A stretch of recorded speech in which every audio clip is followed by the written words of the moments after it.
Още ще ги превежда някакви неща, ако... Аз ще седна тук. A little bit. No, no, kind people. Ами може, ако не те е срам, сядай. Не, не тук. Можеш тук. Ако не те е срам, сядай.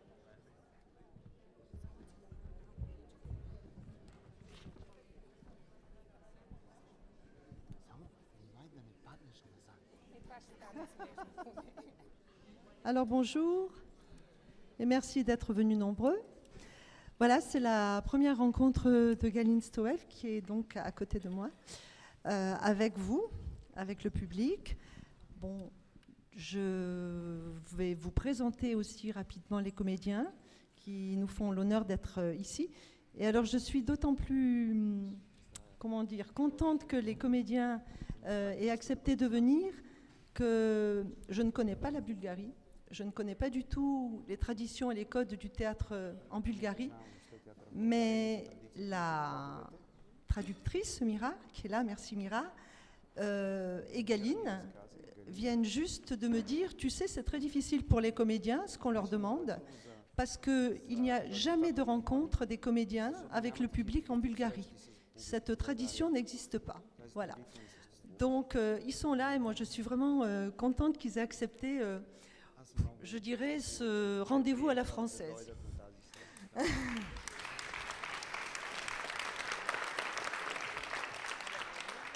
Alors, très rapidement, je vous présente donc Radina. Alors, je suis très mauvaise. Radina. Tu veux que je le fasse? Voilà. Oui, ça c'est Radina Kardjilova qui joue Katia et Vladimir Karamazov qui joue Andrei. Et puis il y a Radena Valkanova qui joue la femme âgée. Et puis il y a Mira qui fait la traduction pour nous. Et puis il y a Elena Telbis qui fait Olga. Et puis il y a Svetlana Yancheva qui fait la mère. Et Sofia Bobcheva qui fait l'infirmière. Voilà.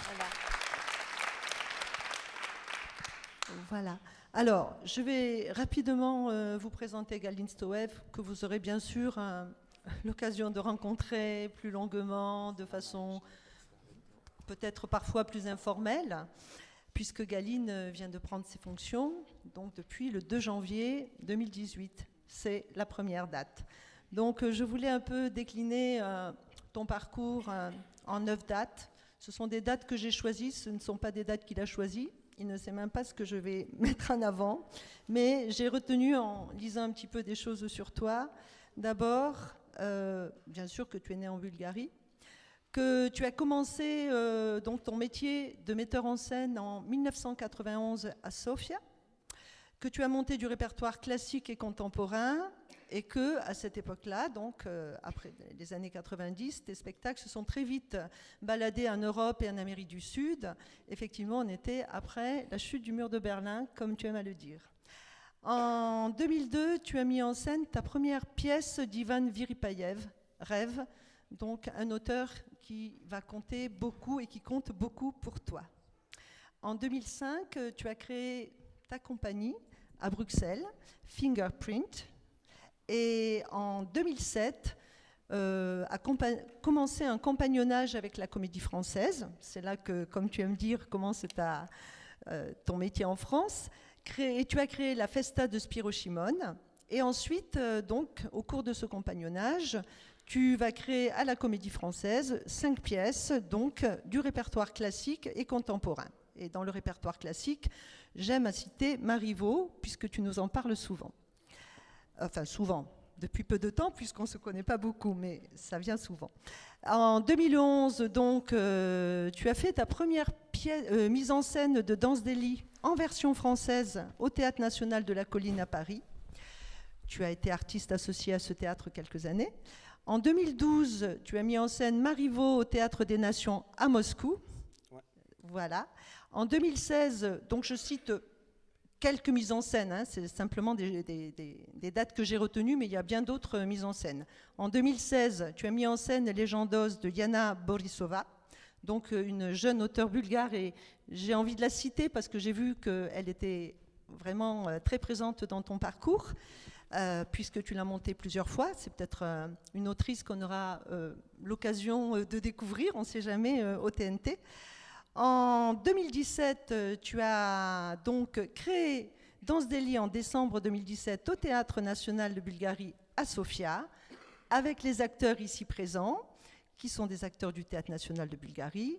Et bonne nouvelle, donc, suite à cette mise en scène, en 2017, effectivement, tu as Ivan Viripayev, donc auteur russe, est rentré au répertoire de cette institution théâtrale, et je crois que tu étais très content de ça.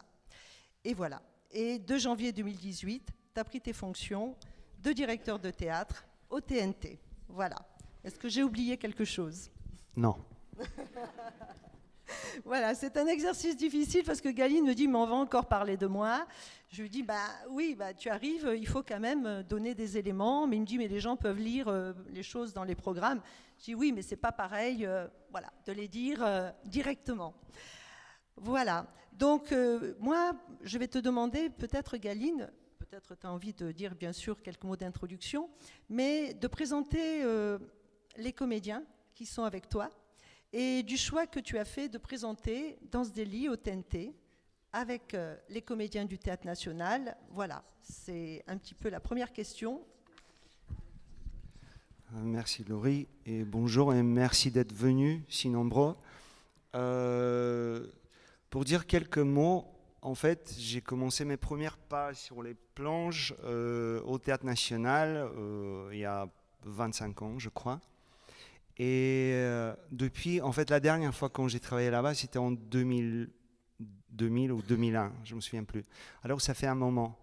Et quand j'ai reçu l'invitation d'y retourner pour faire quelque chose, j'étais déjà... non, j'étais en train de postuler pour la direction du TNT. Et très vite, une fois nommé, je devais vite choisir un spectacle de moi pour le présenter dans la deuxième partie de cette saison. Et comme la plaquette sortait très très vite, en fait, j'ai eu une semaine pour choisir. C'était la panique totale, parce qu'en plus, je n'avais pas forcément un spectacle en français qui tournait en ce moment. Alors, il s'agissait soit de reprendre un spectacle pour lequel j'étais sûr qu'il allait marcher de toute façon, ou bien de me lancer dans une aventure un peu plus difficile, de miser sur une création qui était en train de se mettre en place. C'était justement Danse des lits d'Ivan Viripayev au Théâtre national de Sofia. C'est un auteur qui n'est pas très très connu en Bulgarie, et au Théâtre national, on ne l'a jamais mis en scène. Et moi, je voulais vraiment pousser les limites en sorte que le grand plateau du Théâtre national accueille un texte contemporain, déjà mettre dans le contexte un peu plus de danger, un peu plus d'intérêt. Voilà.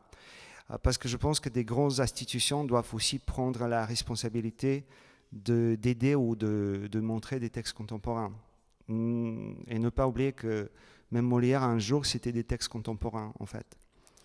Et après, je me suis dit, bon, je vais introduire cet auteur au Théâtre national et en Bulgarie avec ce texte.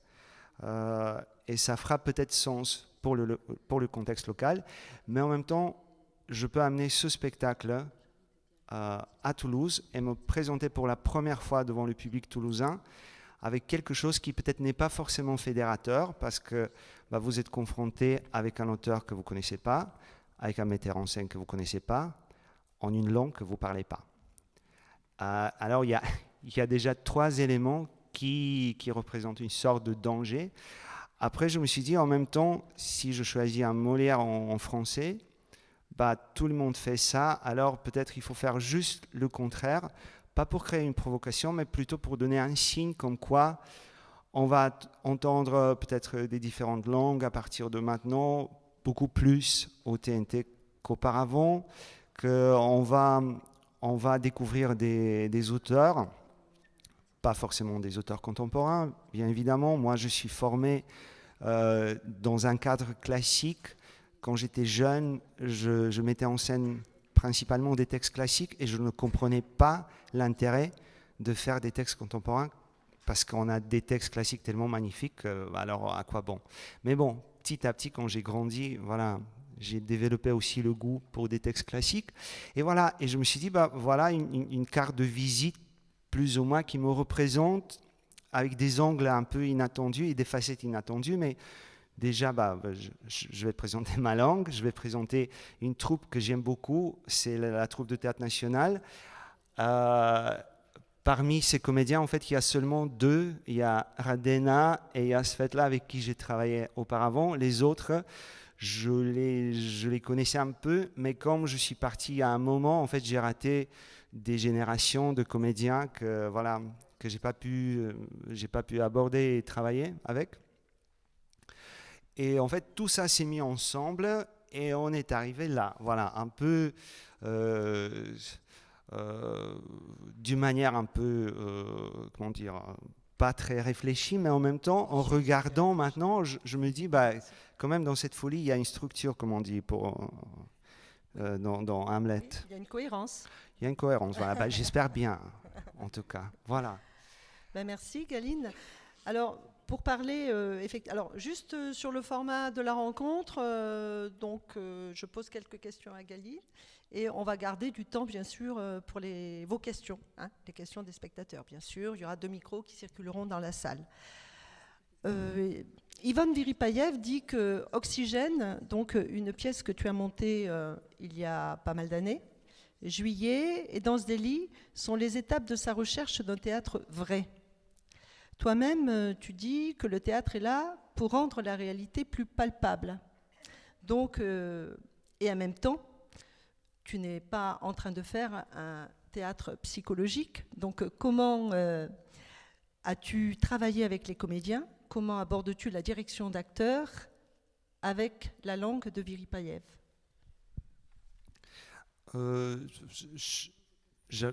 J'aborde le travail différemment selon le texte parce que je suis persuadé, moi je viens de théâtre de texte et je suis persuadé que chaque texte en fait contient la clé et si tu es suffisamment patient avec le texte, si tu passes suffisamment du temps avec le texte, il y a un moment quand le texte commence à te faire confiance et fait un déclic et commence à se déshabiller soi-disant devant toi et te montrer en fait une structure qui est cachée derrière les mots.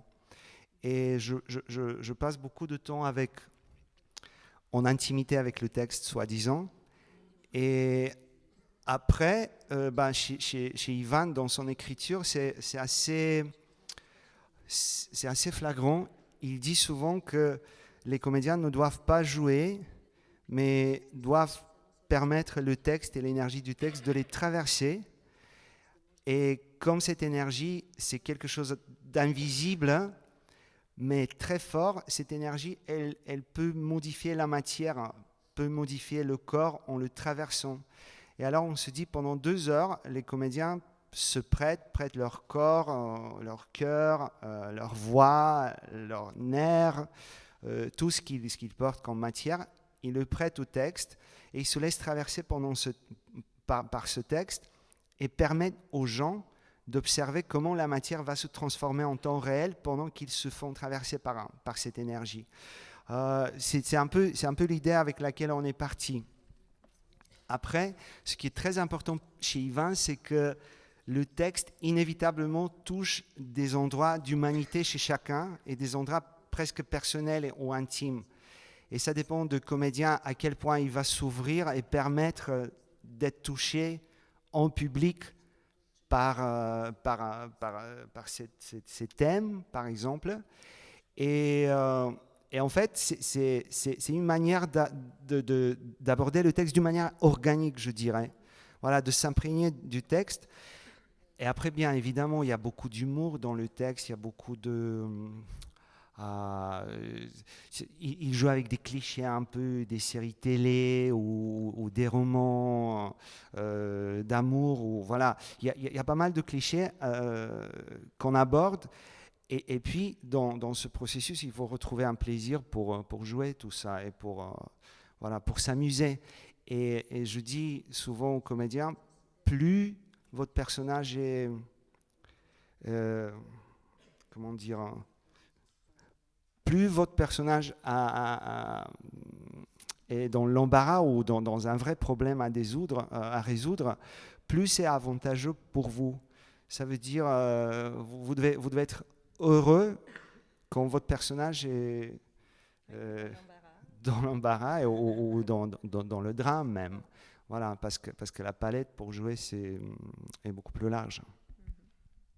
Alors justement, on va profiter de la présence de Svetlana qui joue donc Alina Pavlova. Justement, ces personnages vivent dans une réalité un peu étriquée.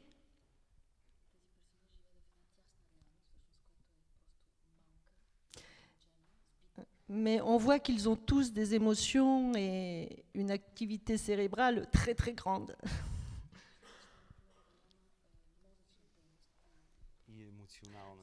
Ouais.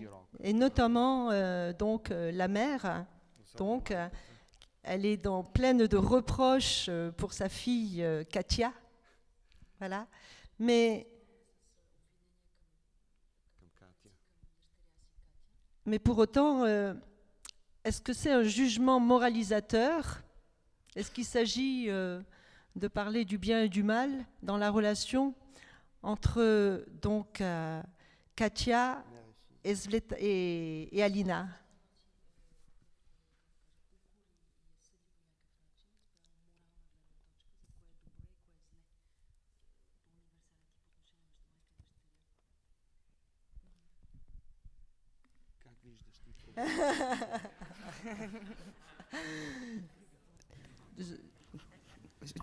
Обичам крем брюле.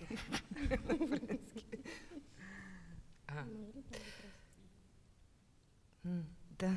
Не е ли ясен въпрос? Не, ясен е въпроса, но ми е трудно да отговоря, защото... C'est difficile de répondre. Аз не мисля, че тя има някак... Тя не съди дъщеря си. Je ne pense pas qu'elle juge sa fille. По-скоро това е невъзможност да приеме нейната философия на живеене. C'est en fait l'impossibilité d'accepter sa philosophie de vie. Още повече в тази жена и въобще всички персонажи живеят в контекста на смъртта. D'autant plus que cette femme en particulier et puis tous les autres personnages vivent au final dans le contexte de la mort. И поради тази причина ситуациите, в които те попадат в контекста на смъртта, c'est pour cette raison-là que les situations dans lesquelles les personnages se trouvent à cause de ce contexte de la mort, при всички случаи оголват и изострят отношенията. De toute façon, ça rend les rapports beaucoup plus difficiles et aigus, exactement. Но те така или иначе във всеки един момент по-скоро аз така си мисля, че тази жена, майката на Катя, нападайки дъщеря си, веднага след това тя се самообвинява за това, което прави. В смисъл това Mais je pense, moi, que cette femme, en fait, à chaque fois qu'elle rentre en conflit au final avec sa fille et qu'elle peut l'accuser de choses, de ne pas accepter ses choix, ensuite elle s'en veut, en fait. Donc elle culpabilise au final d'avoir agi ainsi. И разбира се, че между тези две жени има сериозен конфликт. Това са хора, които се занимават с изкуство. Двете са били танцорки. Bien sûr, il y a un conflit sérieux, en fait, important entre ces deux femmes. D'autant plus qu'elles sont toutes les deux artistes, donc c'est exacerbé cette sensibilité. Може би такъв женски конфликт, по-скоро не между майка и дъщеря, може би и това го има. Така, може би, като между две танцорки. En fait, la concurrence, c'est pas seulement une mère envers sa fille, mais c'est aussi peut-être deux femmes artistes, deux danseuses, dans ce cas précis. Et тези техни отношения по някакъв начин, както и на всички персонажи, са някакво, според мен, упражнение по умиране, ако мога така да кажа. Donc leur rapport, comme les rapports des autres personnages, c'est un contexte, au final, une sorte d'exercice. Elles s'exercent à cette façon de mourir, en fait. Et moi, je pense aussi qu'il s'agit d'une version très tordue de leur amour aussi, entre mère et fille aussi. Mais merci beaucoup. Effectivement, je reviens vers toi, Galine. Tu as appris comme enjeu de mettre un studio télé sur scène. Un studio, mais un studio plutôt, on dirait, des années 80. Voilà, je ne pense pas que les studios actuellement ressemblent donc on n'avait pas suffisamment d'argent pour faire voilà, un studio d'aujourd'hui, alors on s'est dit on va faire une mais version en fait, je crois que low-tech. ce n'était pas simplement une question économique. Hein. Donc si tu peux nous parler un petit peu de cet enjeu. En fait, pour dire vrai, le texte est écrit pour un plateau un peu plus petit. Voilà, il est conçu comme ça. Et moi, j'avais l'ambition de le déployer sur un grand plateau. Effectivement, en parlant avec le scénographe, on s'est dit que ça serait bien aussi d'utiliser la vidéo. Comme on avait déjà commencé à penser comment intégrer la traduction, comme c'est un texte où ça parle tout le temps, en fait, je me suis dit au bout d'un moment, oh là là, mais en fait, avec les sous-titres, on va lire et voilà, on ne va pas voir le jeu, etc., etc. Et petit à petit, en fait, on s'est dit, essayons d'utiliser la vidéo, mais d'une manière un peu plus intelligente. Ça veut dire pas juste avoir des images pour faire contemporain, mais comme dans la pièce, il y a déjà une répétition, cette fois, il se retrouve dans une salle d'attente d'un hôpital, mais chaque fois, c'est légèrement différent. Alors, on ne sait pas, est-ce que c'est le même ou c'est juste des hôpitaux un peu partout, différents? Est-ce que c'est la même temporalité ou pas? Et comme tout ça s'entremêle, en fait, il y a des bribes de réalité, mais qui se déploient pas selon une logique linéaire. Alors, même le spectateur est poussé et est obligé de commencer à faire des liens qui ne sont pas des liens linéaires, mais c'est plutôt des liens quantiques, je dirais, et créer une réalité multidimensionnelle, je dirais. Et là, on s'est dit comment on peut traduire ça véritablement. Et moi, je voulais vraiment avoir pas une scénographie qui montre une salle d'attente, mais plutôt un endroit, un chantier où on puisse imaginer cette salle d'attente différemment chaque fois.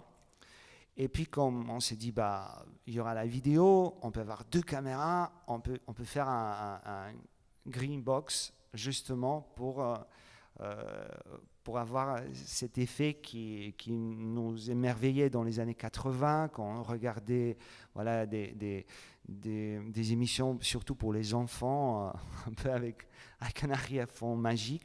Voilà, et on s'est dit, essayons de travailler avec ça. Et comme il y a une nostalgie à la fois dans cette image, mais aussi il y a beaucoup d'humour, parce qu'on essaie aussi de raconter une histoire qui est assez grave, en fait, et chaque fois quelqu'un va mourir, mais avec des moyens d'une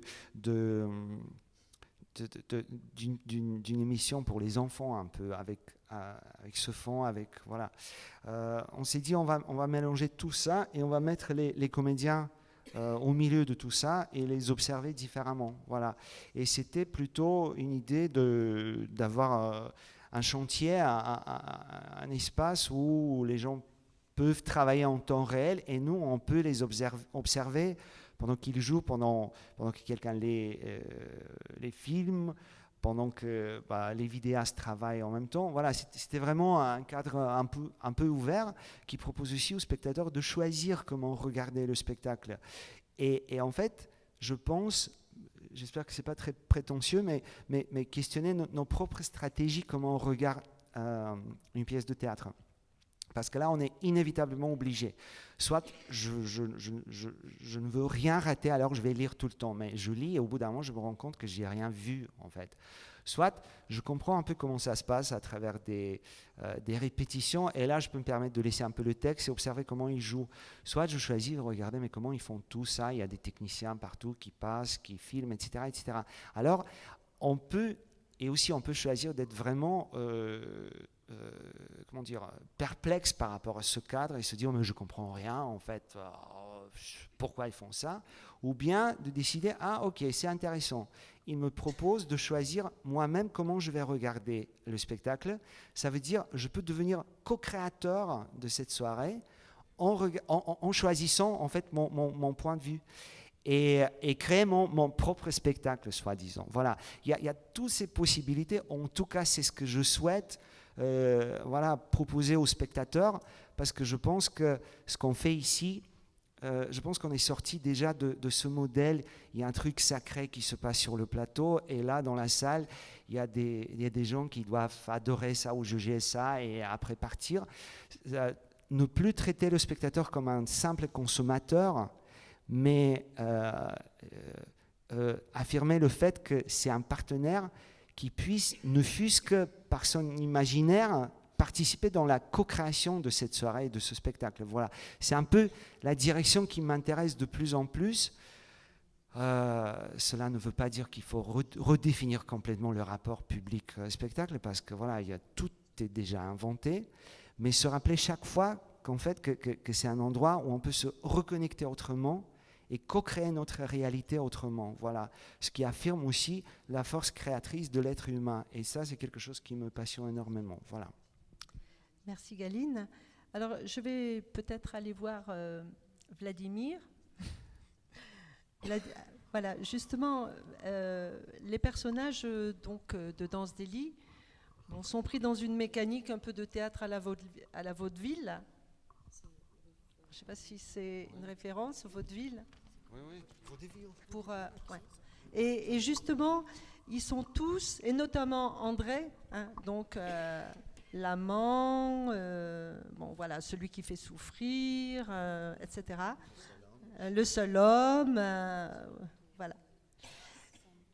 Et donc, tous les personnages sont traversés par des moments de folie, et tous ces personnages lâchent prise à un moment donné. Mais il me semble que c'est particulièrement fort chez André. Qu'en penses-tu ?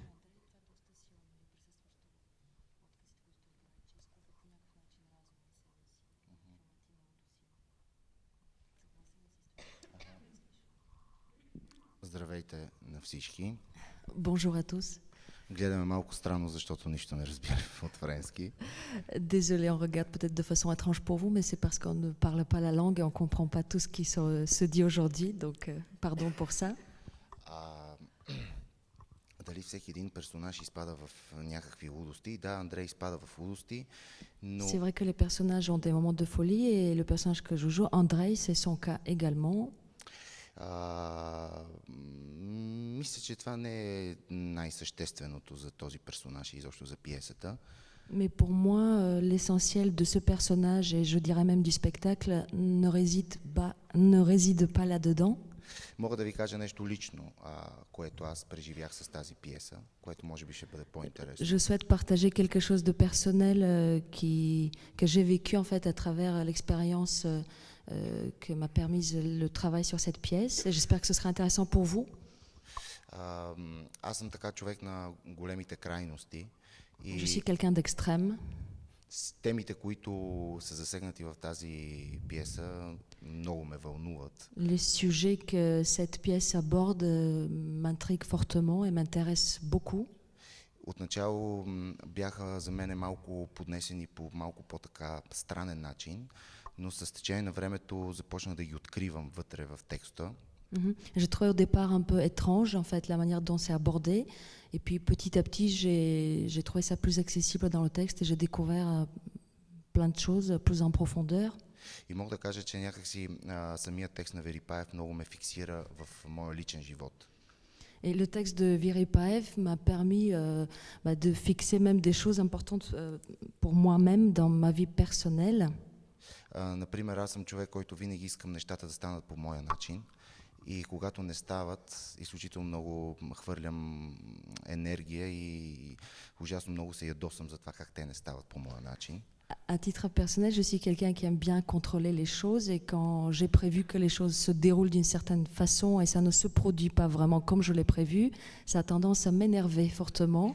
Je suis quelqu'un qui se met en colère. Voilà. И изведнъж в пиесата се натъкнах на текста, че трябва вътре в себе си да позволим на всичко, което се случва около нас, просто да си бъде такова каквото е. Et c'est là où, dans le texte, en fait, ce que l'auteur dit, c'est qu'au bout d'un moment, il faut accepter que la vie soit telle qu'elle est, en fait, laisser les choses se dérouler, se passer, et ne pas toujours vouloir contrôler.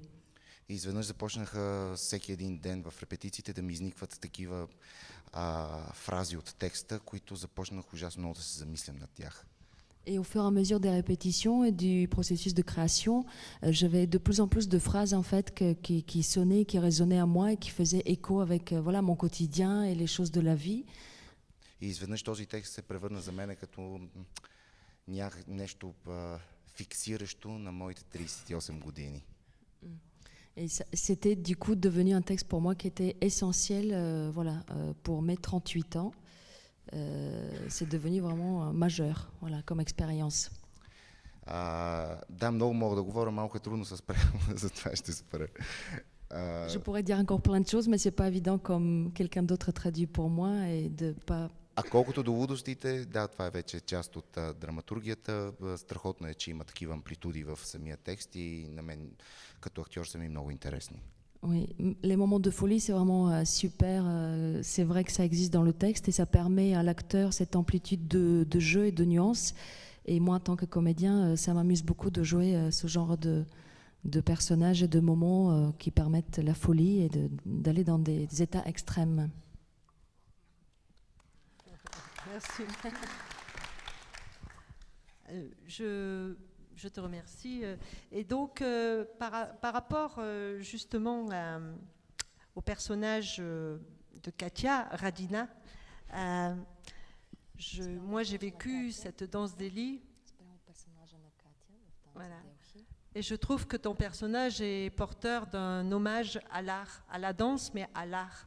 Et je ne sais pas, voilà, dans ta confrontation au personnage, tu es une artiste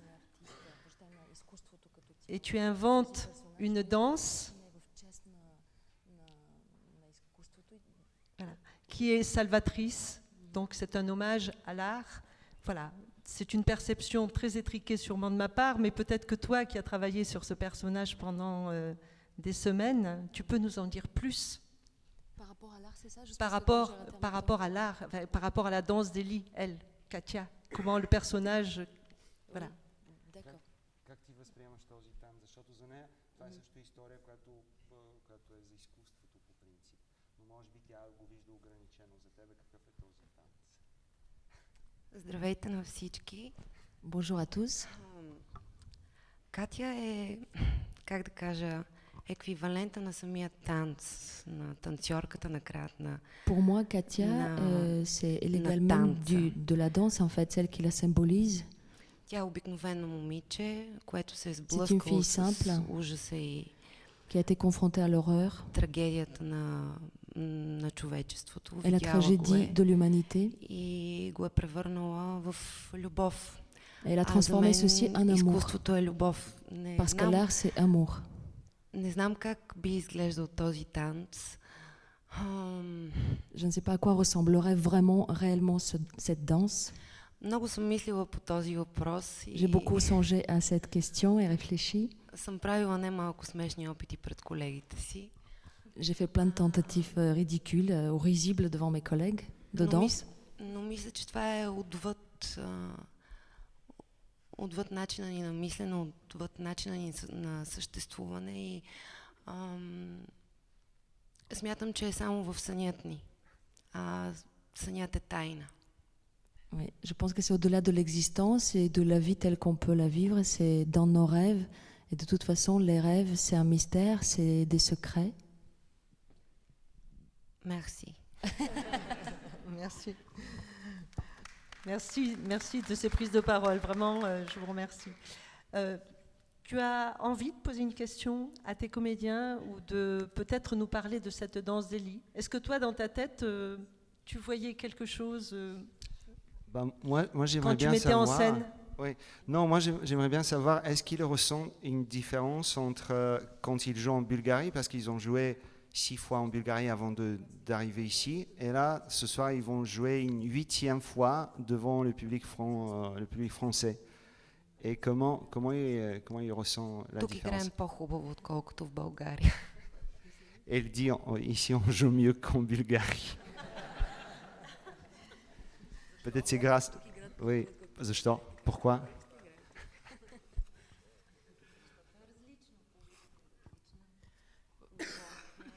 Oui, c'est un plaisir, c'est une émotion forte d'être déjà à l'étranger en France, et puis c'est un peu différent, le public est différent.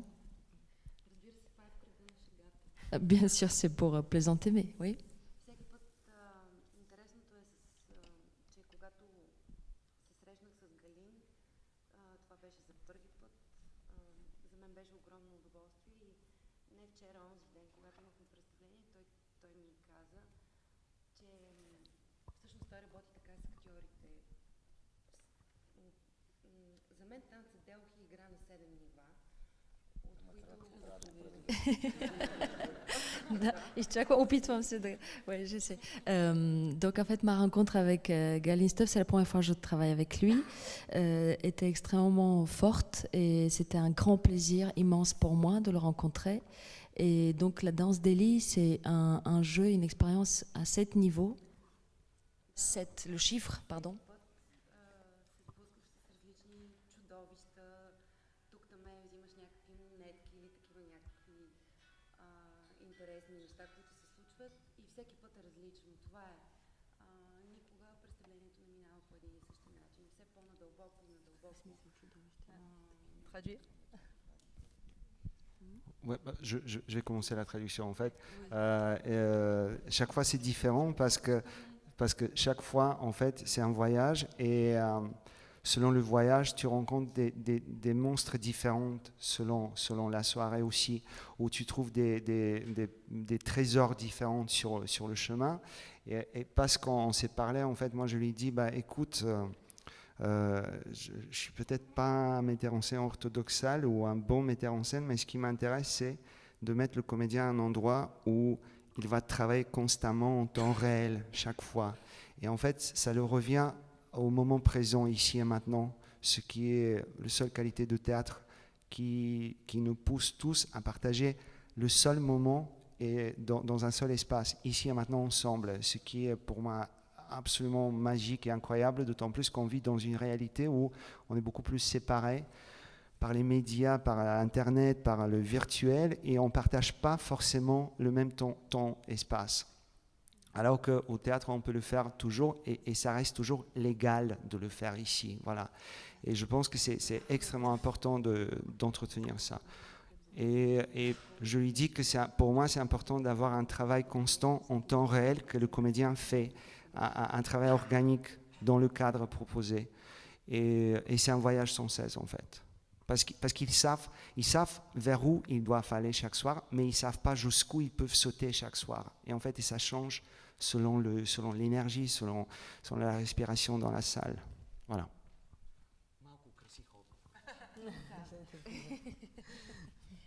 Oui, ben justement, Galine, on parle de langue, du bulgare, du russe, du français, etc.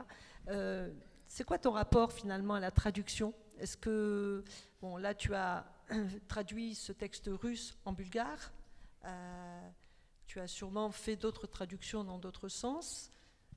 Toi, homme de théâtre, qui donc met en scène, parce qu'il y a peu de traducteurs qui finalement mettent en scène.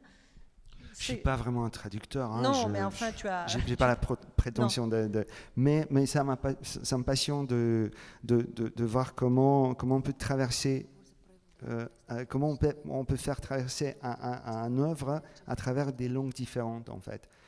Parce que j'ai parlé avec une traductrice un jour, elle m'a dit, tu sais, en fait, il y a des œuvres qui sont tellement fortes qu'il arrive à traverser la langue. Et en fait, cette énergie, elle dépasse la langue. Et parfois, c'est le cas, parfois pas, selon le travail. Mais ici, ce qui est très intéressant, c'est qu'il y a un filtre qui est le filtre de la langue, et que vous n'avez pas un contact immédiat où vous ne pouvez pas vous appuyer sur quelque chose qui est sinon évident et qui est toujours présent là. Et en fait, je pense que c'est plus difficile, mais en même temps, ça veut dire qu'il faut reprogrammer un peu la manière dont on regarde, parce qu'au bout d'un moment, tu choisis regarder autrement ou voir d'autres choses, ou essayer de suivre l'histoire à travers le jour ou l'énergie ou les intonations ou la voix ou je ne sais pas quoi, mais l'être humain est fait en sorte que très vite il peut s'adapter et trouver un moyen de se connecter avec ça. Et ça m'intéresse énormément. Voilà. Et la question de la langue aussi, c'est très présent dans ce type de recherche. Alors justement, quand on parle de traduction, parce que c'est vrai qu'au théâtre, on est moins habitué à lire des surtitres. On l'est, mais un peu moins que, par exemple, lorsqu'on regarde des séries. Des séries, c'est forcément, on les regarde en anglais, globalement. Et puis, effectivement, elles sont surtitrées. Et il y a cette aisance, puisque là, on ne se pose pas de questions, ça fait partie du protocole. Alors, quand on parle justement de protocole, je voulais m'adresser donc à l'infirmière, qui est jouée par Sophia.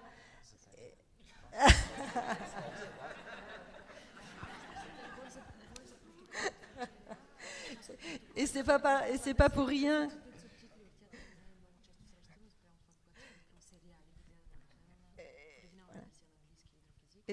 Et c'est pas pour rien que je parle donc de séries télévisées, puisque je trouve que l'infirmière donc pourrait être vraiment un personnage issu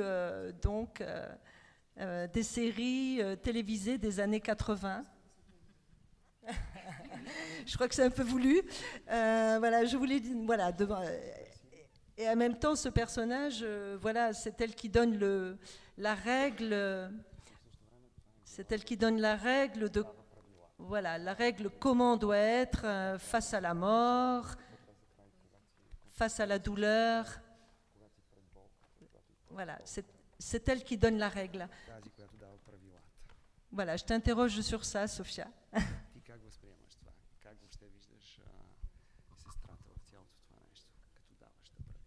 Здравейте. Bonjour.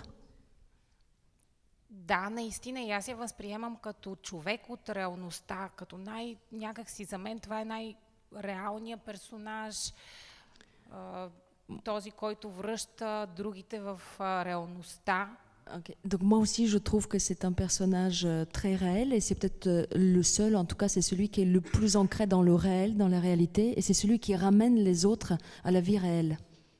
Тя влиза винаги в най-неподходящите моменти. Elle entre toujours au mauvais moment. Със своите документи, протоколи. Avec toute la paperasse, les protocoles et compagnie. Така че абсолютно съм съгласна с това, което казахте. Je suis entièrement d'accord avec ce que vous avez dit sur le personnage.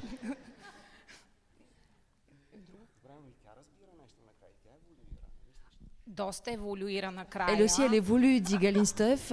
Tu trouves pas que c'est un personnage aussi qui évolue et qui change finalement à la fin? Elle dit oui, bien sûr, elle évolue. Защото тя е разбрала танца Делхи по свой собствен начин, който същевременно, както е нейн по-простичък, но е много философски. Ouais. Elle a compris la danse Delhi à sa façon, qui est à la fois simple, mais aussi très philosophique. Да, да. C'est la seule survivante qui pourra en fait raconter l'histoire après, au final. Et pour moi aussi, il y a cette scène ironique à la fin où, bon, pour faire un peu, pour exagérer, c'est un peu, on a le cliché de, comment dire, de la sensibilité d'une coiffeuse qui va nous raconter le bouddhisme. Et elle arrive à le faire. Et c'est ça ce qui est dingue. Parce qu'en fait, au bout d'un moment, on a ces clichés, voilà, qui est plus intelligent, qui est plus sensible, etc., etc. Mais on se retrouve tous à un endroit où tout ça, ça joue plus. Parce qu'on est pareil quand même. Et c'était long, et cet endroit de se retrouver tous et d'éviter cette hiérarchie ou de se rendre compte que cette hiérarchie, elle travaille dans un moment ou dans un contexte, mais dans un autre, elle est complètement annulée. Et ça, je trouve, c'est libérateur aussi comme ressenti que le texte nous propose. Tout à fait. Et c'est elle qui a le mot de la fin. Oui,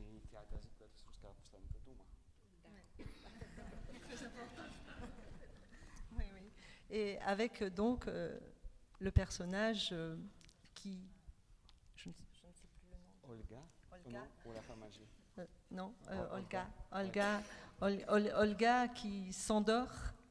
Qu'est-ce qui se passe avec Olga à la fin pour vous? И Олга, която заспива, слушайки това нещо. Какво според вас се случва с Олга накрая? Ами аз много се радвам, че Олга е в съвсем друг филм извън всички останали в тая пиеса. Това е много любопитно.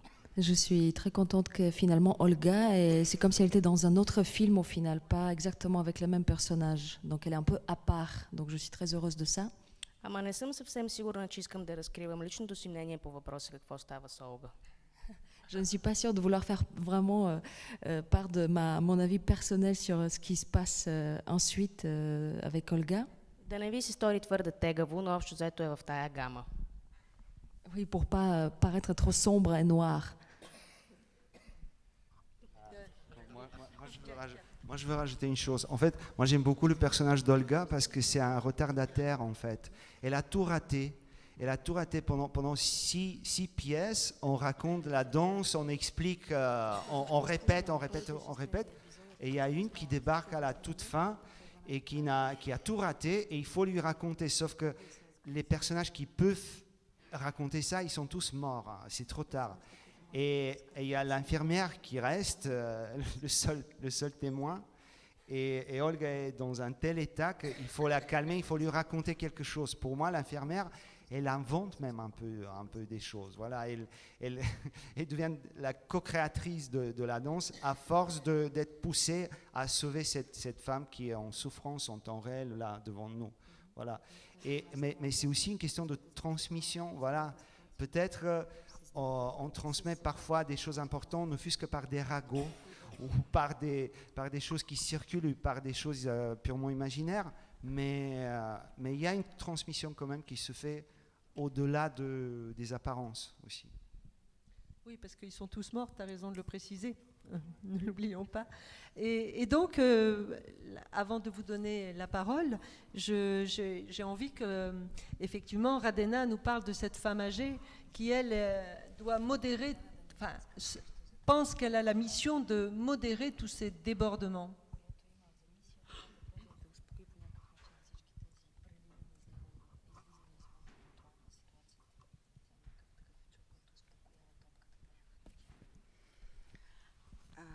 Bonjour à tous. Не знам доколко Elle peut le faire dans le micro. Je ne sais pas à quel point. Аз мисля без микрофон. Добре. Да, няма нужда. Elle a une forte voix, elle va le faire sans micro. Аз мисля, че достатъчно добре се чува в тази зала. Добре. C'est mieux avec un micro, vous avez une très bonne diction. Je traduis pour les autres personnes. Аз не знам, не съм се замисляла колко нейната роля е да успокоява. Нейната роля... Je n'ai jamais réfléchi à cette question de cette façon-là, à quel point son rôle finalement c'est celui de calmer en quelque sorte le jeu, en fait, de modérer les autres. Защото това, което тя прави, е нещото, което всеки един от нас прави в живота, да се занимава винаги само със себе си и с това, което нея лично я занимава. Ce qu'elle fait au final, c'est ce que nous faisons tous dans la vie de tous les jours, c'est-à-dire nous occuper de nous-mêmes, de ce qui nous intéresse, de ce qui nous touche en fait, au final. Използвайки всичко, което се случва около нас. Tout en utilisant tout ce qui se passe autour de nous. Съзнателно или не. Inconsciemment ou consciemment. Ние се занимаваме и търсим това, което нас ни интересува. Nous cherchons au final et on s'occupe finalement de ce qui nous intéresse nous, à titre personnel. И в този смисъл аз лично, като професионалист, съм доволна, че текста ми дава възможност De ce point de vue, en tant que comédienne professionnelle, je suis contente en fait que le texte m'offre cette possibilité. На този етап от живот и професионален опит, който имам, À cette étape de ma vie et de mon expérience personnelle, чрез едно на вид проста история и сюжет, една жена, критичка, която се опитва да обясни нещо, което е в обсега на нейната професия. Une femme au final qui est critique, elle essaye d'expliquer, de comprendre quelque chose qui rentre dans son domaine professionnel, qui est dans ses compétences. Чрез това нещо да се потопя и да мога да стигна до съвсем други нива и светове на моя личен и професионален живот. Ça me permet de me plonger et au final plus en profondeur sans doute que jusqu'à présent et d'atteindre d'autres niveaux d'un point de vue professionnel et même personnellement dans la réflexion et l'étape de ma vie actuellement. Тъй като тук във Франция, не знам, може би Галин вече е говорил за това, не разбрах. Je ne sais pas si, puisque je n'ai pas tout suivi, si jusqu'à-là il a déjà abordé ce sujet, mais ici en France, Съжалявам, ако се повторя, но excusez-moi si je me répète ou je répète quelque chose qui a été dit. ние трябваше да забавим нашата игра, трябва да... Боже, извинете. Désolé. Excusez-moi. Il fallait que nous ralentissions notre jeu Без да изгубваме енергията sans perdre l'énergie на игра, мислене и внушение. de jeu, de réflexion et de persuasion, de conviction. И за да може да ви дадем време да преборите тази бариера на езика. Pour vous laisser justement ce temps-là supplémentaire pour faire face à cette barrière au final par rapport à la traduction et la barrière de la langue. Да може да следите какво става. Pour suivre l'action, le texte tout en même temps. Това е едно по-различно упражнение за игра. C'est un exercice différent en fait pour nous de jeu. Но то пък ни даде възможност наистина да слезем на места много по-долу, настрани, да изследваме неща, които в България не бихме могли с скоростта и интензитета, който играем. Ça nous a permis au final de ce ralentissement léger d'atteindre des niveaux de réflexion et par rapport au jeu et par rapport à la perception de la pièce que sans doute en Bulgarie nous aurions pas eu l'occasion, la possibilité de faire à cause du rythme et du dynamisme qui est différent en fait, qui est, voilà, c'est plus rapide et ça ne laisse pas place peut-être à cette réflexion. И тъй като аз приемам този човек, който играе като метафора на вечно изследващия, вечно търсещия, вечно неудовлетворения човек, което сме ние. Je perçois en fait le personnage que je joue comme une sorte de métaphore de l'être humain insatisfait, toujours un questionnement, toujours à la recherche. En fait, nous sommes à peu près tous faits ainsi. Намирам огромно удоволствие и жажда за това, което всяка вечер правя и натрупвам и вървя напред.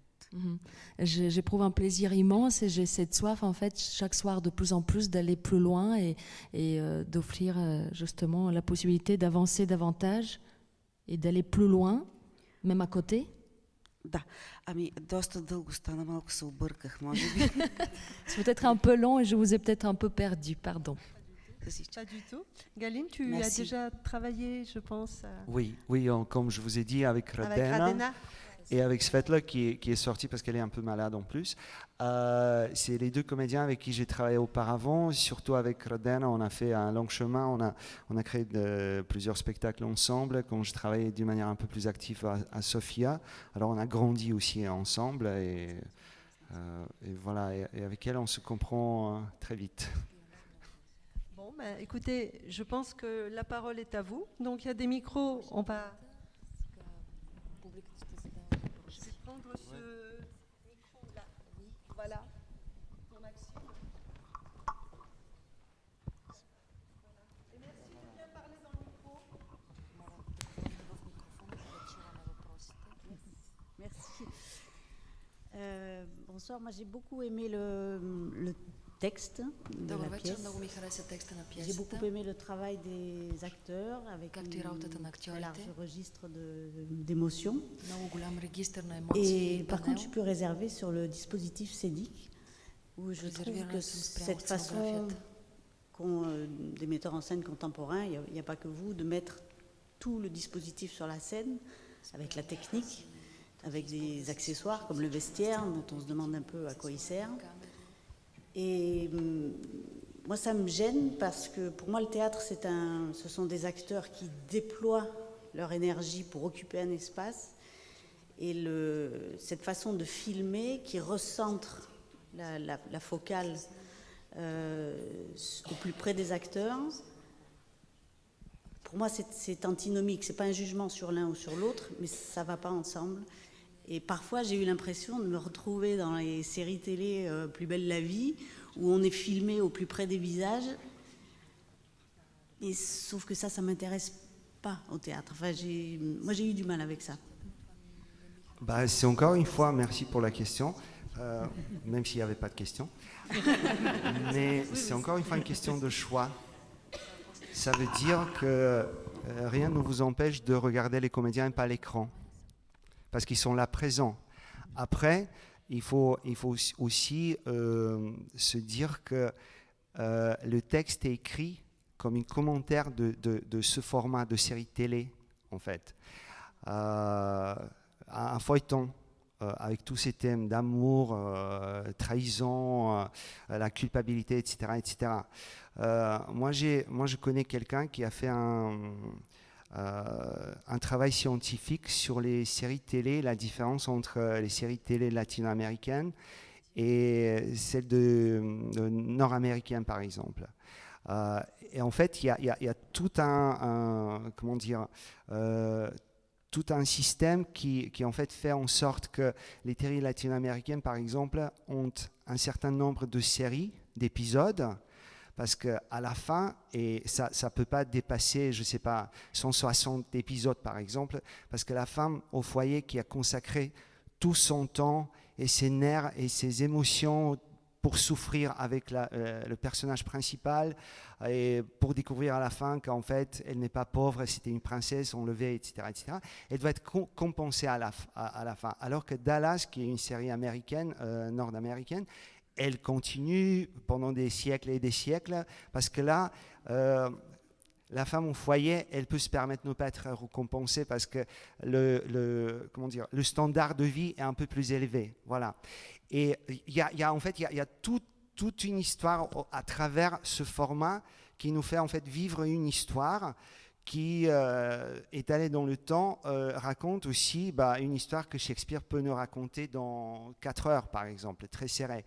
Et en fait, comme il y a tous ces éléments dans la pièce aussi, qui se déploient comme un feuilleton à la fois, parce que pour moi, c'est vraiment un feuilleton qui arrive à nous pousser à apercevoir une pensée ou une philosophie asiatique, je dirais, indienne ou de bouddhiste, ou voilà, un autre rapport.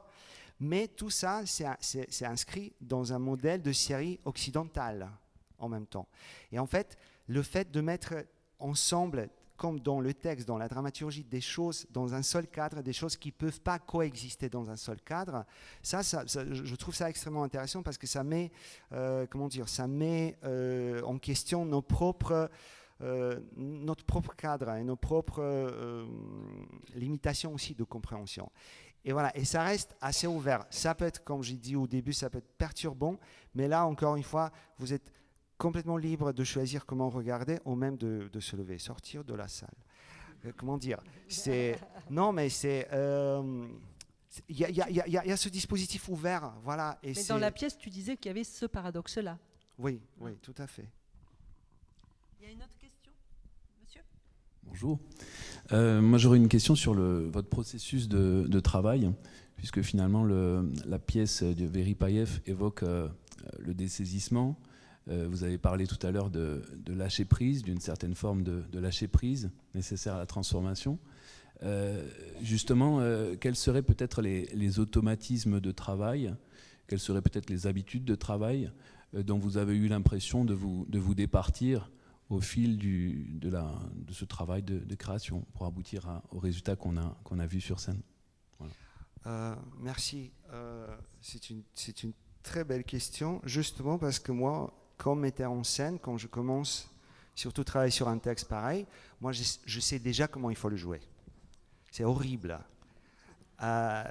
Je sais comment il faut le jouer, je sais où il faut mettre des pauses, je sais la vitesse avec laquelle il faut le jouer, tout ça. Et en fait, ils vont vous dire que pendant les répètes, moi je montre beaucoup comment jouer. Je suis un mauvais comédien, mais je suis très bien pour montrer. Pour jouer après, non. Et là, c'est... En fait, ce qui a commencé à m'intéresser de plus en plus, c'est qu'en leur montrant, pas tellement comment jouer, mais c'est quoi la mécanique dans le texte qui déclenche le jeu. J'ai commencé aussi à découvrir c'est quoi la mécanique qui déclenche des ressentis personnels chez chacun, parce que quand même le texte aborde des thèmes qui nous concernent tous, alors qu'on ne nous a pas appris comment réagir à tout ce qui arrive dans la pièce. On nous a appris de dire bonjour quand on rentre dans une pièce, de dire au revoir quand on sort, mais on ne nous a pas appris comment réagir quand quelqu'un rentre et dit bah, « ta mère est morte ».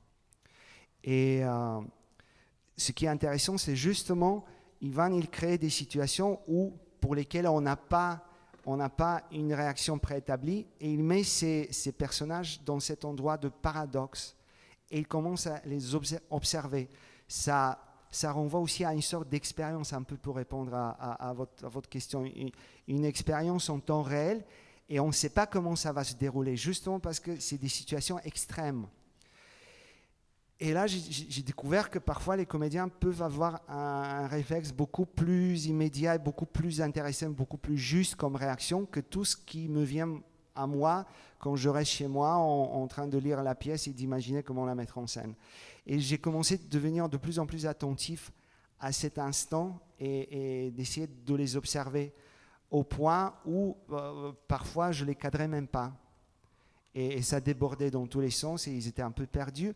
Mais moi, j'étais à l'écart et en fait, parce que ce qui m'intéresse aussi dans un travail avec les comédiens, c'est d'arriver à percevoir quelque chose extrêmement intéressant dans leur nature créatrice dont ils ne sont pas tout à fait conscients et de révéler cette chose pour qu'ils arrivent à se surprendre eux-mêmes dans le travail et dépasser ses propres limites de compréhension. Et quand cette chose se passe, en fait, c'est tellement jouissif que le dispositif, la scénographie, la musique, la lumière devient minuscule, ça ne m'intéresse pas autant. Voilà. Bon, j'exagère bien évidemment, parce que, mais tout ça doit servir à ce moment de révélation qui parfois arrive par des moments de grâce, parfois moins, parfois pas du tout. Mais voilà, mais c'est ça ce qui m'anime en fait. Et une autre question? Oui. Oui. Moi, je voudrais revenir sur le dispositif scénique, justement, parce que au départ, quand je suis arrivée, j'ai bien compris que ça nécessitait l'utilisation de la vidéo et des écrans de par la traduction. Et donc, j'ai eu un petit peu un a priori, comme la spectatrice précédente, encore de la vidéo. Et en fait, au fur et à mesure de la pièce, je trouve que ce dispositif a servi le texte. C'était un peu comme une mise en abîme. Quand on regarde un écran, quand on lit des textes sur le web, on a des liens et on tire. Et au fur et à mesure des 7 pièces, j'avais l'impression justement d'approfondir la chose et d'aller plus avant dans le texte. Donc en fait, je trouve qu'il met en valeur la pièce. Et c'est super important. Et c'est ça la scénographie. Et le vestiaire, justement, ce n'était pas un simple vestiaire. Si vous avez remarqué, Katia, elle avait 7 fois un survêtement différent. Et donc, on avançait. Ce n'était pas une répétition, c'était pas je mets mon costume et je le reprends pour la scène suivante. Non, c'était un costume différent. Et donc, en fait, il y avait plein de détails sur la scène qui nous faisaient avancer dans l'histoire. Donc bravo pour ce dispositif. Vous avez eu votre réponse? Merci. Il y a une question là-haut? Mademoiselle? Oui, c'est moi. En fait, tout à l'heure, vous nous avez beaucoup parlé des émotions que ressentaient le public et les spectateurs en jouant cette pièce. Est-ce que vous pensez qu'en temps général, quelle que soit la pièce, la barrière de la langue, justement, peut être aussi une barrière pour tout ce qui est les ressentiments du spectateur et j'hésite à utiliser ce terme, mais la catharsis dans la pièce? Pas forcément. Ça veut dire que ça dépend aussi comment le spectacle est construit. Parce qu'il y a des spectacles qui sont tellement liés à la langue que... comment dire, que c'est difficile. Si c'est juste la langue, c'est difficile. Moi, vous savez, quand je suis arrivé en France, et quand on me disait après une des représentations de mon spectacle, il y a des gens qui viennent pour me dire « Ah ben c'est magnifique, on entend le texte ». Et moi j'étais vexé au début parce que je ne comprenais pas, mais pourquoi on ne va pas au théâtre pour entendre le texte, on peut s'acheter des écouteurs et écouter à la radio. Voilà. Mais en fait, je ne comprenais pas justement qu'on entend le texte, ça veut dire on comprend le texte d'une manière multidimensionnelle. Voilà. Et... mais aussi, je pense qu'un spectacle, c'est pas seulement le texte et c'est pas seulement ce qu'on entend, mais aussi ce qu'on arrive à percevoir au-delà du texte. Parce que une pièce de théâtre, pour moi, c'est toujours un texte inachevé. Qu'est-ce que ça veut dire? C'est un texte qui est destiné d'être joué par des gens devant d'autres gens. Et c'est seulement dans cet acte, le texte arrive à s'accomplir véritablement. Avant, ça reste une promesse. Ça peut être une belle promesse, ça peut être avec des vers magnifiques, etc. etc. Mais ce n'est pas tout à fait, comment dire, un texte de théâtre, une pièce de théâtre demande d'être incarné dans la matière différemment. Et c'est ça ce qui me passionne énormément parce que ce type de texte s'adresse à ton côté créatif. Ça veut dire que tu dois être à la hauteur pour faire en sorte que le texte devienne une réalité, une autre réalité à part. Et à part du texte, à part le texte, il y a d'autres éléments dedans qui sont liés à l'énergie vitale de la vie, justement parce qu'il s'agit d'une action live en temps réel. Voilà. Et je pense que là, il y a des moyens, des facettes à explorer qui sont au-delà du texte et qui font en sorte qu'on puisse révéler tout ce que le texte cache. Ça veut dire tout ce qui est invisible dans un texte. Parce qu'un spectacle doit rendre visible tout ce qui est invisible, en fait. Et après, le diluer dans l'air. Et le seul témoin de ce qui s'est passé, c'est le spectateur et ce qu'il se souvient de ce qu'il a vécu, en fait. Ce qui est très éphémère, très fragile, mais justement, cela rend l'expérience tellement beau. Merci. Alors, je vois un monsieur là-haut. Oui, je voulais vous demander quelles sont vos obsessions artistiques. Est-ce que vous pouvez nous en parler, si ça ne vous dérange pas, hein, voilà.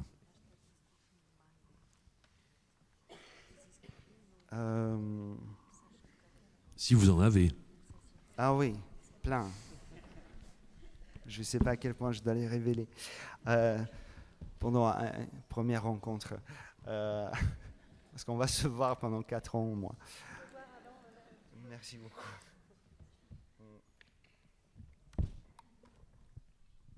En fait, j'ai choisi faire le théâtre par nécessité, pas par un rêve artistique, romantique.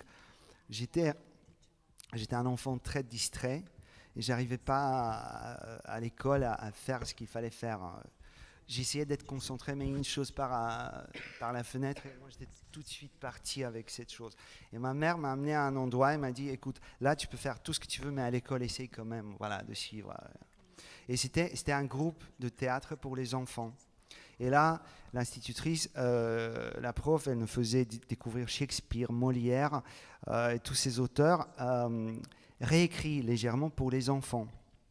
Ça veut dire elle coupait tout ce qui est sexuel, voilà. Ce qui nous a poussé après à aller chercher le texte original pour voir ce qu'elle a coupé, voilà. Mais en faisant tout ça, en fait, petit à petit, pour moi, c'est devenu la réalité, ma réalité, parce que c'était beaucoup plus vrai, tout ce qu'on a vécu là-bas, beaucoup plus intéressant, beaucoup plus, voilà, et beaucoup plus réel. Et tout le reste qu'on essayait de me vendre comme réalité dans la rue, à l'école, à la maison et tout ça, moi, j'ai très vite compris que c'est... Non, pas vraiment. Et en fait, il y avait cette déviation, je dirais, très tôt, où ma vraie vie était, pendant le week-end, quand chaque semaine, on répétait un texte et puis on jouait. Voilà, et je suis resté dans ce théâtre jusqu'à l'âge de 18 ans. Et très vite, pour moi, j'avais pas de doute, est-ce que je suis un artiste? Non, c'était une question de survie, justement parce que c'était la chose où je me sentais le plus accompli en faisant ça. Et le seul doute que j'ai eu, c'était à l'âge de 14 ou 15 ans, quand j'ai découvert pour la première fois la notion de la mise en scène. Ça, j'ai raconté déjà peut-être dans un journal, excusez-moi si je vais me répéter, mais il y avait un enfant qui était un peu lèche-cul, qui venait chaque fois avec des bouquets pour la prof, etc. Et nous, on le détestait. Et un jour, il est venu avec un bouquet de tulipes rouges. Et on travaillait sur la mégère apprivoisée. Il y avait un de mes potes qui jouait un vieux monsieur qui était dans la forêt. Il y a deux personnages qui débarquent pour se moquer de lui. Il était dans la forêt. Voilà. Et moi, je prends le bouquet, je lui donne le bouquet. Je dis, juste pour se moquer Et je lui dis, voilà, tu sors avec le bouquet, tu fais semblant que tu es là pour cueillir des fleurs. Et, voilà. Et il sort avec le bouquet, il le jette partout, il joue, etc. etc. Et la prof dit, stop, comment tu as eu l'idée de prendre ça? Et là, il a eu peur, et il a dit, c'est Galine qui m'a donné. Et elle a dit, vous voyez, en fait, il y a un personnage qui débarque avec un bouquet. Tout de suite, nous, on se raconte une histoire. On voit qu'il est venu juste parce qu'il aime les fleurs, pour les cueillir, etc. etc. Et il y a une histoire qui se met en place, justement parce qu'on a des éléments. Et pour la première fois, moi, je me suis dit, c'est très intéressant parce que j'ai découvert que derrière tout ce qui se passe, il y a un regard de quelqu'un qui est invisible, mais qui met en place tout ça, qui fait des choix. Et là, ça m'a plu énormément parce que ça a quelque chose à faire avec le pouvoir. Et là, l'enfant qui découvre le pouvoir, qui dit « mais c'est génial, en fait, tu peux décider, tu peux créer une réalité. » Et après, j'étais embêté parce que je me suis dit « mais si je fais ça, je ne serai pas sur un plateau. Et alors, les gens ne vont pas me regarder et m'aimer. » Parce qu'à cette époque, tu penses que quand tu es sur un plateau, les gens t'aiment inévitablement. On ne savait pas qu'en fait, tu peux te faire juger aussi. Voilà. Ça, c'est à découvrir un peu plus tard. Voilà. Et là, j'ai eu des doutes, genre, est-ce que je fais le comédien ou le metteur en scène? Et voilà. Et mes obsessions, en fait, viennent de cette notion que, quand même, il y a une réalité supérieure de tout ce qu'on vit et qui nous reste, la plupart du temps, inaccessible parce qu'on est bête, alors qu'on a un accès direct à ça. Et je pense que le théâtre, c'est un des seuls endroits, encore une fois, légaux, légitimes, où on peut avoir un accès à cette réalité, mais il faut travailler pour y arriver. Comment dire? Il faut laisser tomber les filtres, laisser tomber les a priori, et créer une rencontre. Et chaque soir, il y a la promesse de cette rencontre. On y arrive rarement, mais en fait, ne fût-ce que de savoir que cette promesse est là toujours, ça me nourrit énormément et ça me fait respirer différemment. Et c'est ça ce que j'essaye de faire d'une manière consciente ou inconsciente, mais c'est ça ce qui m'anime en fait. C'est une obsession, voilà. Et parfois je me plante énormément et parfois et parfois il y a des surprises comme ça. Mais c'est toujours dans les deux sens, voilà. Et avec les comédiens, pareil. C'est une de mes obsessions. Il y en a d'autres, mais je vais les préserver. Est-ce qu'il y a une autre question? Oui, mademoiselle? Ah oui, c'était où? Voilà. J'avais juste une question. J'ai remarqué une chose, notamment quand Katia elle change de costume, alors qu'elle porte exactement la même chose, comme un survêtement. Alors je me demandais s'il y avait un jeu de costume qui peut être lié avec la catharsis notamment. C'est moi qui ai proposé le thème de catharsis aux élèves et maintenant ça me revient tout le temps. Désolée. Non, il n'y a pas de catharsis dans le costume. Mais par contre, dans le fait de changer, d'être obligé de changer chaque fois parce que c'est une nouvelle pièce, mais tu te retrouves avec le même costume, mais c'est pas le même en fait, c'est un autre chaque fois. En fait, c'est aussi une pièce sur la réincarnation aussi et sur le karma dans une série télé, encore une fois. Et comment réconcilier ces deux choses? C'est impossible, mais il faut un peu dégager l'espace pour que cette réconciliation ait lieu ou pas. Voilà, et ça dépend de nous. Et se joue de chaque fois de mettre le même costume qui fait pas de sens parce que tu répètes la même chose, mais tu n'avances pas parce que c'est toujours le même costume. Mais ça prend sens au bout d'un moment parce que on se plante une fois. Si tu es planté une fois, dans la prochaine vie, tu vas te planter au même endroit. Et dans la prochaine aussi, jusqu'au moment où tu te rends compte, je me suis planté déjà 3 réincarnations quand même, il faut que je fasse un effort et voilà, et change quelque chose. Ce costume, ce changement raconte plutôt ça. Mais le catharsis, je ne suis pas sûr.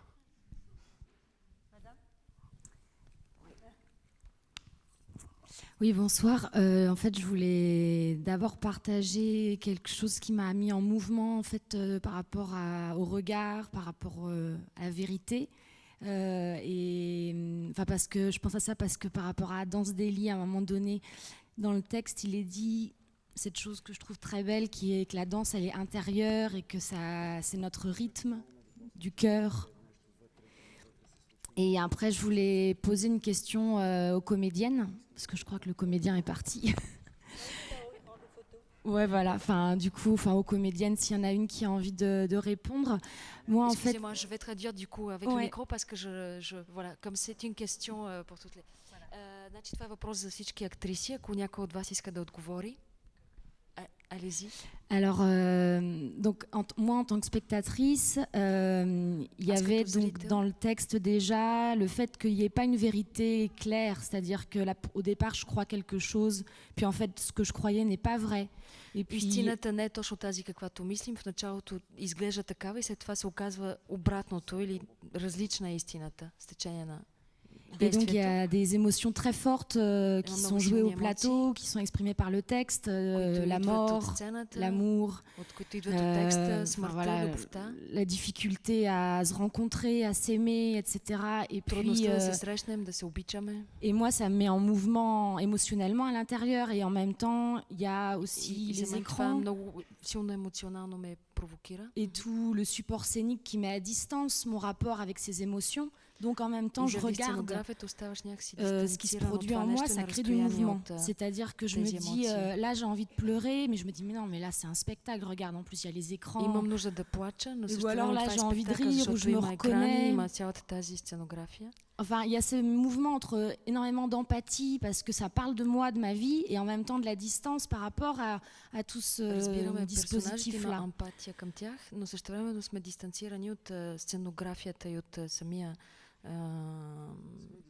Диспозитива. Donc il y a un regard sur vous qui jouez, puis sur moi aussi qui joue, et je me pose la question de dans ma vie aussi quel rôle je vais jouer aussi, c'est-à-dire je me regarde en même temps comme dans ma vie je joue des personnages moi-même avec d'autres. Моя персонаж спрямо хората от моя живот.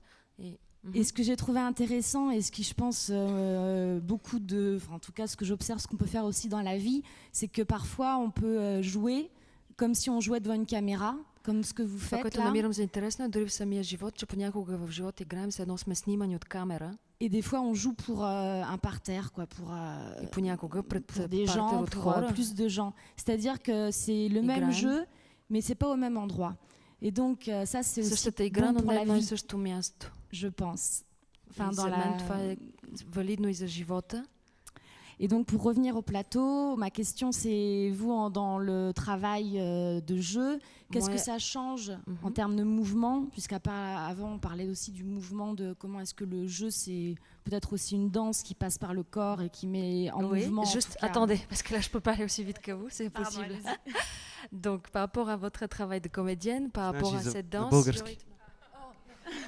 На български, извинявам се.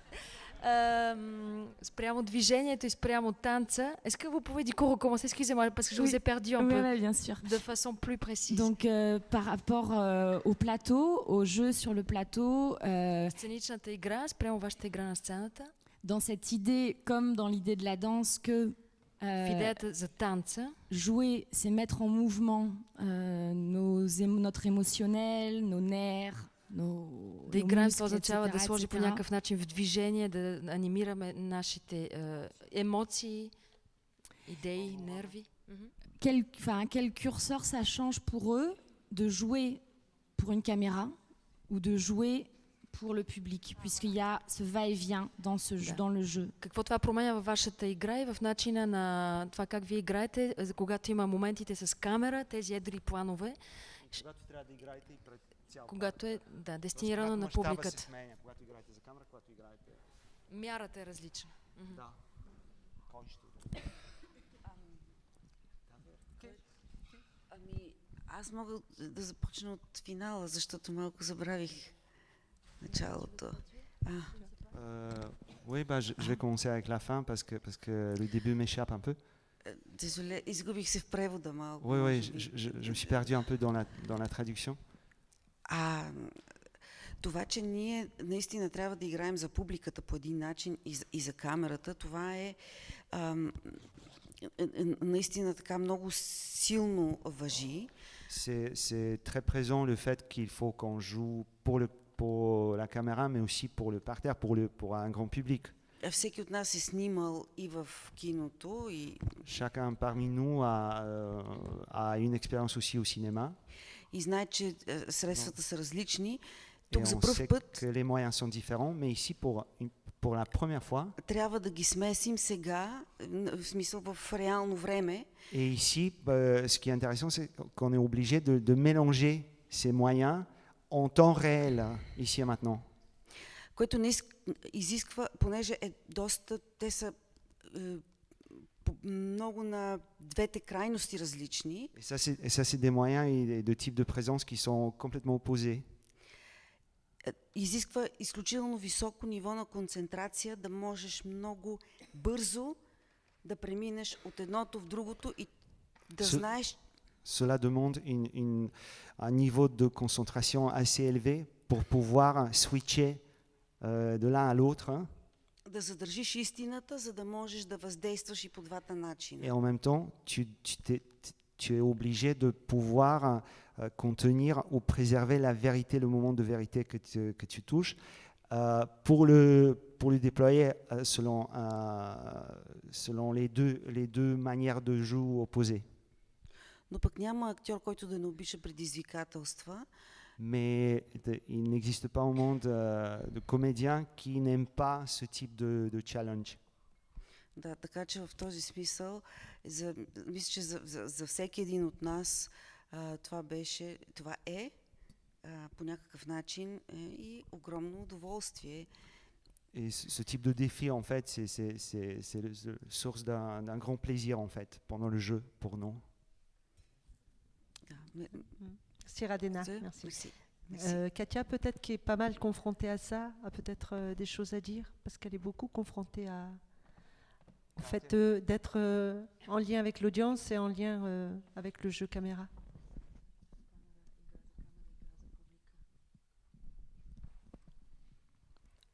Тя Радена каза повечето неща, но за мен този спектакъл е вид експеримент в реално време. И, как да кажа, актьорската игра не бих я нарекла чисто театрална. Et le type de jeu, je l'appellerais pas purement théâtral.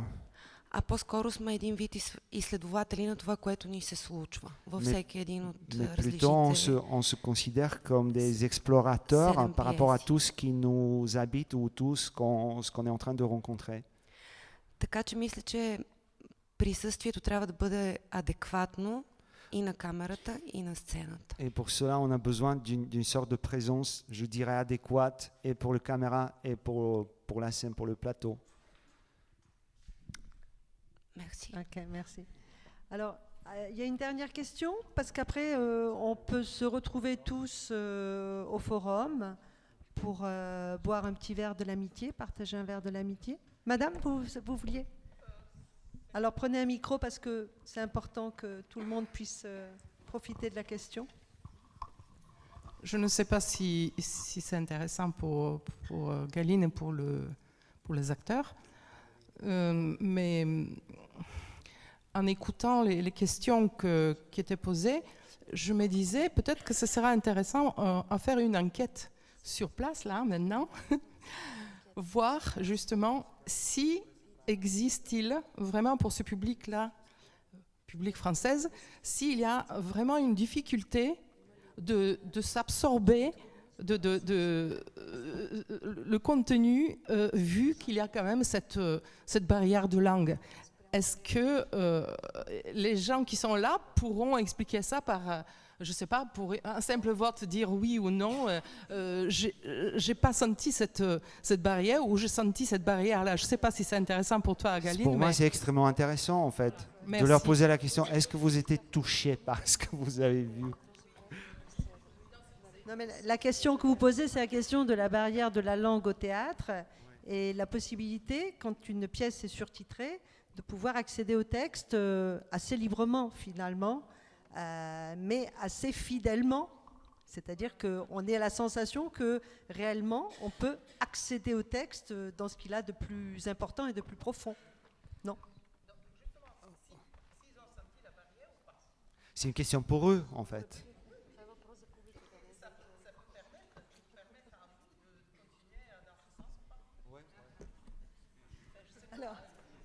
Voilà, il y a des réponses.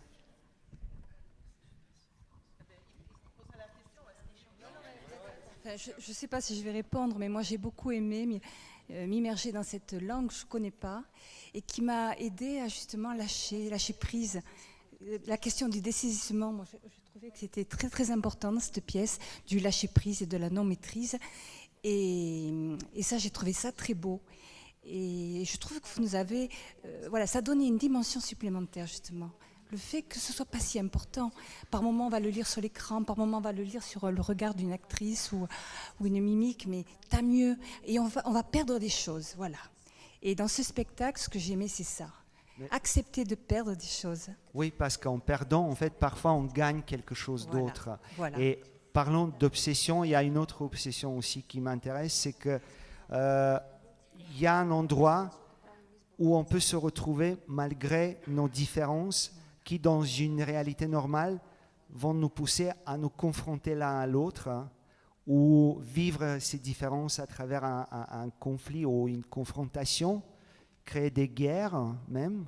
Et alors, au théâtre, on peut arriver à un endroit où, malgré ou grâce à toutes ces différences, on peut se rencontrer et on peut les célébrer parce qu'il y a un endroit supérieur de rencontre que le théâtre nous permet, et que là, on peut en fait vivre notre humanité et le partager malgré tout ce qui nous sépare. Et en fait, ça c'est une obsession pour moi aussi. C'est des moments comme ça de grâce quand on arrive à dépasser ou annuler en fait nos propres limites de compréhension. Et ça c'est des moments de grâce que moi je trouve vraiment qu'ils méritent d'être vécus et partagés. Je crois que sur ces mots, peut-être qu'on va se séparer parce que les comédiens jouent et qu'ils ont besoin aussi de se retrouver. Merci à vous.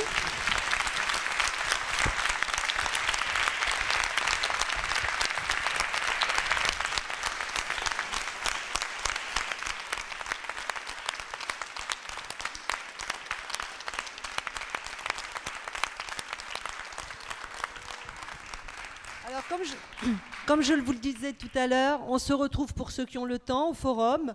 Voilà, il y aura vin blanc, vin rouge et des jus de fruits pour ceux qui ne boivent pas d'alcool.